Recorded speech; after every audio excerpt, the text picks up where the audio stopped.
तो ध्यान दें बच्चों, कक्षा 7 हमारा पर्यावरण विषय का पहला पाठ है ये। और यहाँ पर हम जो है आपको अभ्यास प्रश्न उत्तर के माध्यम से पाठ से संबंधित प्रश्नों के उत्तर बता रहे हैं। तो आप देख सकते हैं यहाँ पर सबसे पहले पाठ के अंतर्गत पूछे गए प्रश्न और उनके उत्तर। तो यहाँ पर पहला प्रश्न आपके लिए, आप ध्यान दें, अपने आसपास के स्थल को देखिए और आपके पड़ोस में भूमि का उपयोग किस किस प्रकार हो रहा है उसकी सूची बनाइए।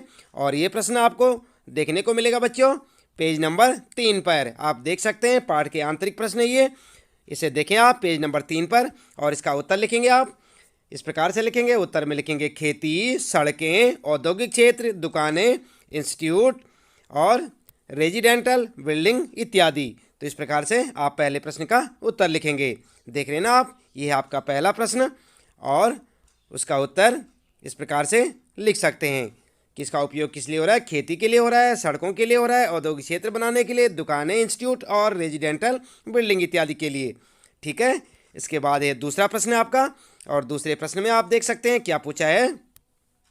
अपने घर एवं स्कूल में आप जो पानी उपयोग करते हैं वह कहाँ से आता है। हमारे दैनिक जीवन में पानी की विभिन्न उपयोगों की सूची बनाएं।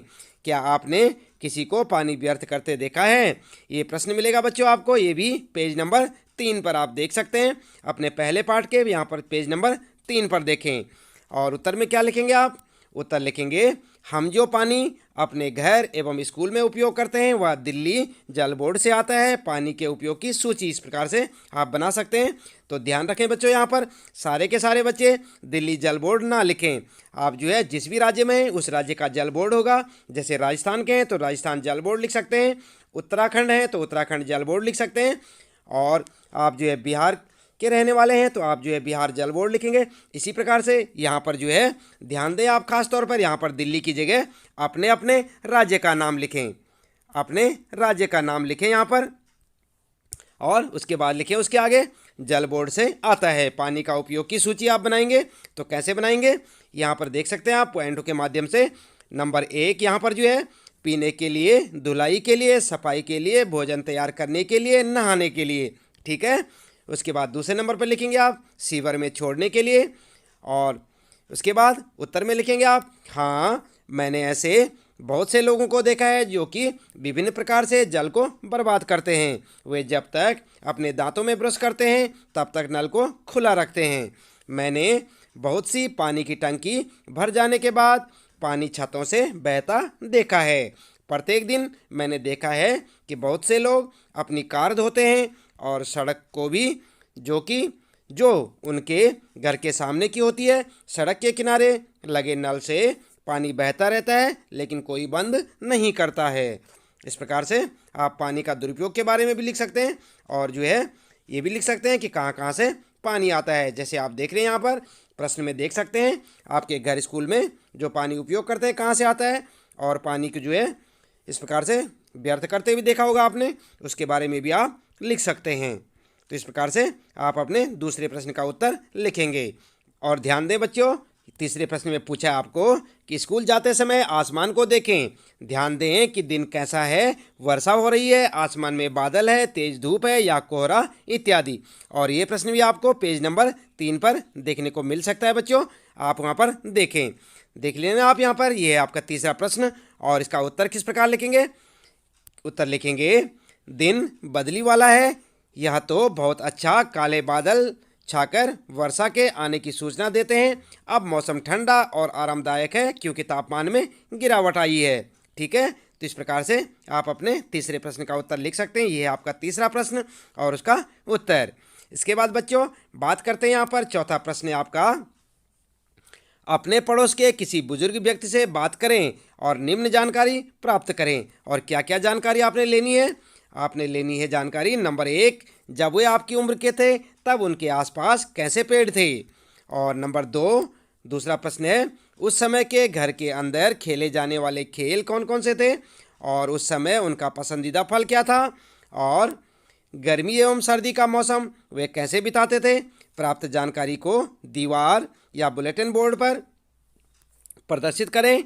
और ये प्रश्न मिलेगा आपको पेज नंबर 3 पर। आप देख सकते हैं इस प्रकार का एक प्रश्न मिलेगा आपको, जैसे कि यहाँ पर ये चौथा प्रश्न लिखा हमने, ये आपको मिलेगा आपके पेज नंबर 3 पर। आप देखिए अपनी किताब में और उत्तर में लिखेंगे आप। उत्तर इस प्रकार लिखेंगे। नंबर 1 आम, अमरूद, पपीता, लीची, अनार इत्यादि के पेड़।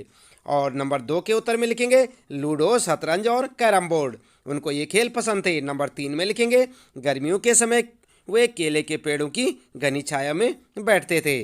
और इसके बाद नंबर 4 का उत्तर लिखेंगे आप। गर्मियों के समय वे केले के पेड़ों की घनी छाया में बैठते थे। जोड़े नहीं यहाँ पर जाड़े के समय में आग के पास बैठकर समय बिताते थे। वे धूप में बैठकर सूर्य की गर्मी भी लेते थे। ठीक है बच्चों, तो इस प्रकार से आप जो है अपने इन चारों प्रश्नों के उत्तर लिख सकते हैं, और चाहे तो अपने हिसाब से भी, क्योंकि आपने जिस भी बुजुर्ग व्यक्ति से बात की होगी उसके हिसाब से भी लिख सकते हैं आप। तो ध्यान देंगे बच्चों, पहले हमने आपको बताए थे आंतरिक प्रश्न, और अब ये हैं पाठ के अंत में पूछे गए प्रश्न। आपने पूरा पाठ पढ़ लिया होगा। पूरा पाठ पढ़ने के बाद आपको जो है पाठ के अंत में कुछ प्रश्न दिखाई देंगे, और जो हमने आपको दिखाए भी थे पहले इसी वीडियो में। आप देखेंगे पहला प्रश्न है निम्न प्रश्नों के उत्तर दीजिए। और किन के उत्तर देने आपने? क है पारितंत्र क्या है। आप ध्यान दें बच्चों, पारितंत्र क्या है, इसका उत्तर लिखेंगे आप। उत्तर में लिखेंगे यह तंत्र जिसमें समस्त जीवधारी आपस में एक दूसरे के साथ तथा पर्यावरण के उन भौतिक एवं रासायनिक कारकों के साथ परस्पर क्रिया करते हैं जिसमें वे निवास करते हैं, पारितंत्र कहलाता है। ये सब ऊर्जा और पदार्थ के स्थानांतरण द्वारा संबद्ध है। तो इस प्रकार से आप देख सकते हैं। क्लियर लिखें आप अपने उत्तर को। और यहाँ से पहला प्रश्न आपका क वाला, और इसका उत्तर पारितंत्र क्या होता है, इसका उत्तर इस प्रकार लिखेंगे। बात करते हैं दूसरा प्रश्न है बच्चों, और प्रश्न में पूछा है कि प्राकृतिक पर्यावरण से आप क्या समझते हैं। तो क्या समझते हैं बच्चों प्राकृतिक पर्यावरण से? उत्तर में लिखेंगे आप भूमि, जल, वायु, पेड़ पौधे एवं जीव जंतु मिलकर प्राकृतिक पर्यावरण बनाते हैं। दूसरे शब्दों में पृथ्वी पर उपस्थित उन समस्त जैविक और अजैविक तत्वों का योग प्राकृतिक पर्यावरण कहलाता है। तो इस प्रकार से आप जो है दूसरे प्रश्न का उत्तर यानी ख का उत्तर यहाँ से लिखेंगे। इसके बाद अगला है आपका ग वाला प्रश्न है, और ग में क्या पूछा है? पर्यावरण के प्रमुख घटक कौन कौन से हैं। उत्तर लिख सकते हैं पर्यावरण के प्रमुख घटक, और हेडिंग डाल के लिखेंगे बच्चों। आप ध्यान दें, यहाँ पर आप हेडिंग डालें। उत्तर में लिखेंगे नंबर 1 नंबर 2 करके। सबसे पहले लिखेंगे नंबर 1 प्राकृतिक घटक खनिज, भूमि, पेड़ पौधे, पशु पक्षी, जल, वायु आदि। ठीक है। और दूसरे नंबर पर लिखेंगे मानव निर्मित घटक कौन कौन से हैं? यातायात के साधन, संचार के साधन, उद्योग, पार्क आदि, क्योंकि ये सब मानव ने निर्मित किए हैं। इसके बाद अगला प्रश्न है बच्चों, ध्यान दिया आपने, ये था ग प्रश्न और इसका उत्तर। और अगला प्रश्न है बच्चों घ वाला, मानव निर्मित पर्यावरण के 4 उदाहरण दीजिए। तो आप जो है उदाहरण कैसे देंगे? मानव ने क्या क्या बनाया? उत्तर में लिखेंगे मानव निर्मित पर्यावरण के उदाहरण, और हेडिंग डाल के लिखेंगे बच्चों यातायात के साधन, संचार के साधन, उद्योग, पार्क आदि। ठीक है। तो इस प्रकार से आप लिख सकते हैं, इन्हें याद भी करें बच्चों। उसके बाद आपके लिए प्रश्न है च वाला, स्थलमंडल क्या है। तो क्या है स्थलमंडल? आपने पाठ में पढ़ा होगा बच्चों। उत्तर लिखेंगे पृथ्वी की ठोस परपटी या कठोर ऊपरी परत को स्थलमंडल कहते हैं। ध्यान दें आप, काफ़ी इंपॉर्टेंट है। स्थलमंडल क्या है? पृथ्वी की ठोस परपटी या कठोर ऊपरी परत को स्थलमंडल कहते हैं। यह चट्टानों एवं खनिजों से बना होता है एवं मिट्टी की पतली परत से ढका होता है। यह पहाड़, पठार, मैदान, घाटी आदि जैसी विभिन्न स्थलाकृतियों वाला विषम धरातल होता है। ये स्थलाकृतियाँ महाद्वीपों के अलावा महासागर की सतह पर भी होती हैं या पाई जाती हैं। स्थलमंडल वह क्षेत्र है जो हमें वन, कृषि एवं मानव बस्तियों के लिए भूमि, पशुओं को चरने के लिए घास स्थल प्रदान करता है। यह खनिज संपदा का भी एक स्रोत है। ठीक है। तो थोड़ा उत्तर लंबा है बच्चों, लेकिन आप ध्यानपूर्वक लिखें, और इम्पोर्टेंट है यहाँ पर ये प्रश्न, इसको याद भी करें। हो सकता है आपकी परीक्षा में भी आ जाए स्थलमंडल किसे कहते हैं या स्थलमंडल क्या है। तो आप ध्यान दें। और इसके बाद अगला है बच्चों प्रश्न है आपके लिए 6 वाला, जीवीय पर्यावरण के 2 प्रमुख घटक क्या हैं। तो क्या हैं प्रमुख घटक? आप उत्तर में लिखेंगे जीवीय पर्यावरण के 2 घटक हैं पेड़ पौधे और नंबर दूसरा पशु पक्षी। ठीक है।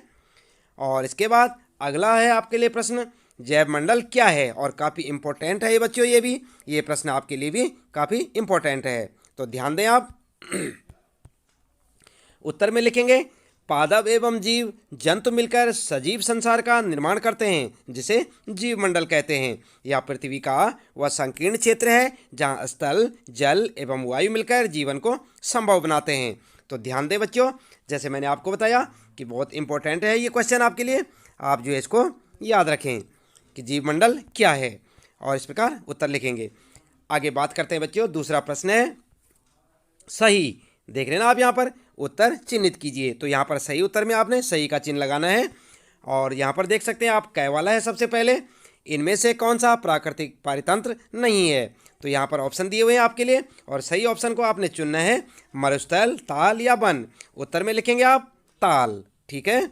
और इसके बाद अगला प्रश्न है, इनमें से कौन सा मानवीय पर्यावरण का घटक नहीं है? तो यहाँ पर भी 3 है, तीनों में से एक सही होगा आपका। देख सकते हैं आप, स्थल, धर्म और समुदाय। तो यहाँ पर सही कौन सा होगा? उत्तर लिखेंगे, आप ध्यान दें, उत्तर लिखेंगे आप स्थल। और गै वाला प्रश्न है बच्चों, इनमें से कौन सा मानव निर्मित पर्यावरण है? जैसे कि यहाँ पर ऑप्शन देख सकते हैं आप, पर्यावरण, समुद्र, सड़क। तो इनमें सही कौन सा होगा? उत्तर लिखेंगे सड़क। देख रहे हैं ना आप यहाँ पर, ये वाला सही। और इसके बाद अगला है बच्चों, इनमें से कौन सा पर्यावरण के लिए खतरा है? ये 3 ऑप्शन है यहाँ पर, पादप वृद्धि, जनसंख्या वृद्धि और फसल वृद्धि। तो यहाँ पर उत्तर लिखेंगे आप जनसंख्या वृद्धि। यही तो खतरा है ना, जनसंख्या ज़्यादा बढ़ेगी तो खाने पीने की चीज़ों की कमी पड़ जाएगी, जो साधन है हमारे पास, और सुख सुविधाएं जो है सभी चीज़ों की कमी पड़ जाएगी। तो समस्या कहाँ पे होगी? जनसंख्या वृद्धि पे। यहाँ पर तीसरा प्रश्न आप ध्यान दें, निम्नलिखित स्तंभों को मिलाकर सही जोड़े बनाइए। तो यहाँ पर जो है आपने जोड़े बनाने हैं सही, आप ध्यान देंगे। जैसे देख सकते हैं आप यहाँ पर, कै में जैव मंडल, ख में वायुमंडल और गै में जल मंडल और घ में पर्यावरण। आप देख रहे हैं यहाँ पर। और उसके बाद नीचे देख सकते हैं आप, नंबर 1 पे है यहाँ पर, फर्स्ट में पृथ्वी को घेरने वाली वायु की चादर, सेकंड में जलीय क्षेत्र, थर्ड में हमारे आसपास का क्षेत्र, और फोर्थ में देखेंगे आप वह संकीर्ण क्षेत्र जहाँ स्थल, जल एवं वायु पारस्परिक क्रिया करते हैं। तो यहाँ पर जो है आपने क्या करना है, इन स्तंभों को मिलाकर जोड़े बनाने हैं। तो जोड़े कैसे बनाएंगे आप बच्चों? पहले ध्यान से देखें आप, ये जो कै है यहाँ पर जैव मंडल के साथ में, इसके साथ जो है इन चारों में से कौन सा सही बैठेगा ये आपको बताना है। तो यहाँ पर क्या करेंगे, आप उत्तर में लिखेंगे, इस प्रकार से आप उत्तर लिखें। उत्तर में लिखेंगे आप नंबर 1 जैव मंडल, नंबर 2 वायुमंडल, और गै में लिखेंगे जल मंडल, और यहाँ पर गै में पर्यावरण। कै कै गै गै, पहले तो आप ऐसे ही लिखेंगे उत्तर में, ध्यान रखें आप, यहाँ पर काफ़ी समझने का है, तो आप पहले ही ऐसे ही लिखेंगे। और उसके बाद कै वाले के साथ, यानी कि इसके साथ में ये वाला बैठेगा आपका वह संकीर्ण क्षेत्र जहाँ स्थल, जल एवं वायु पारस्परिक क्रिया करते हैं। तो इस प्रकार से आप लिखेंगे। उसके बाद ख वाले के साथ के लिए आप इसको जोड़ें यहाँ पर, ये फर्स्ट वाला पृथ्वी को घेरने वाली वायु की चादर, और उसके बाद यहाँ पर जो है जो थर्ड वाला है जल मंडल के साथ लिखेंगे आप, जल मंडल के साथ लिखेंगे जलीय क्षेत्र, और उसके बाद जो अंतिम है यहाँ पर पर्यावरण, पर्यावरण के साथ आप यहाँ पर जो है यहाँ पर भी लिख सकते हैं मिलाकर। कैसे लिखेंगे? इसको लिखेंगे थर्ड वाले को हमारे आसपास का क्षेत्र, यानी कि पर्यावरण के साथ हमारे आसपास का क्षेत्र। तो समझ गए ना आप? इस प्रकार से आप अपना उत्तर लिखेंगे, जैसे यहाँ पर आप देख रहे हैं। पहले वाले के साथ आप ध्यान दें ये वाला, दूसरे वाले के साथ यहाँ पर ये वाला, और तीसरे वाले के साथ जलमंडल के साथ जलीय क्षेत्र, और उसके बाद यहाँ पर जो है चौथे वाले पर्यावरण के साथ ये वाला लगाएंगे आप, और इस प्रकार से आपका उत्तर हो जाएगा। चाहे तो आप ऐसे भी लिख सकते हैं जैसे यहाँ पर लिखा हुआ है, क्रम आप यही रखेंगे इसका, कै ख ग घ, और यहाँ पर जो है इसमें इसका क्रम ऐसे ही रखेंगे आप, चौथा, पहला, दूसरा और तीसरा। इस प्रकार भी आप अपना उत्तर दे सकते हैं। बात करते हैं बच्चों यहाँ पर चौथा प्रश्न है आपका, कारण बताइए। तो कारण बताइए में क्या है यहाँ पर? सबसे पहला प्रश्न, मानव अपने पर्यावरण में परिवर्तन करता है। तो इसका कारण क्या है बच्चों? इसका कारण है, उत्तर लिखेंगे, मानव अपने पर्यावरण के साथ पारस्परिक क्रिया करता है और उसमें अपनी आवश्यकता के अनुसार परिवर्तन करता है। वह अपनी आवश्यकता के लिए फसल उगाता है, पशुओं को पालता है, और वस्तुओं को निर्मित करने के लिए उद्योगों की स्थापना करता है, आवागमन के लिए यातायात के साधनों का निर्माण करता है, नदियों पर बांध बनाकर बाढ़ पर नियंत्रण और सिंचाई का प्रबंध करता है। ये सभी मनुष्य को पर्यावरण से प्राप्त नहीं होता, बल्कि वह पर्यावरण में बदलाव करके प्राप्त करता है।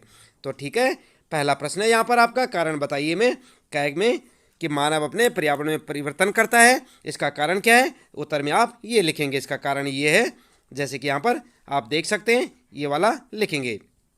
उसके बाद ख वाला प्रश्न है, पौधे एवं जीव जंतु एक दूसरे पर आश्रित हैं, तो इसका भी कारण बताइए।